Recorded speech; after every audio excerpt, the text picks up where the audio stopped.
The result of what's coming off of the start stick. Okay. Next up will be the APU master, right? And everything being run on the panel, again, coming from the start stick. Once the APU master indicates that the APU is ready to start, we're going to start the APU. Okay. We got power outside. Power. We're on the start stick. Yep. Okay, airplane's energized right now off the start stick.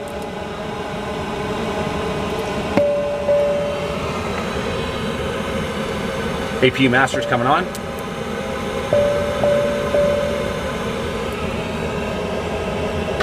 We're showing 27 volts on both buses from the start stick. The start stick just opened the door on the APU. The low pressure light indicates that the APU door is open, so the APU can breathe. That's the ventilation door. Now we're going to start the APU. We're currently at 175 degrees, 0 RPM.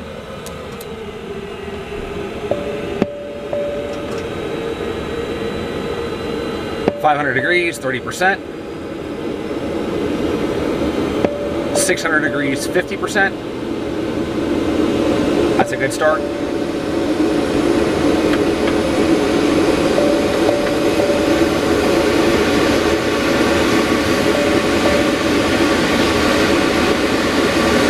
Stabilized 100%, 400 degrees.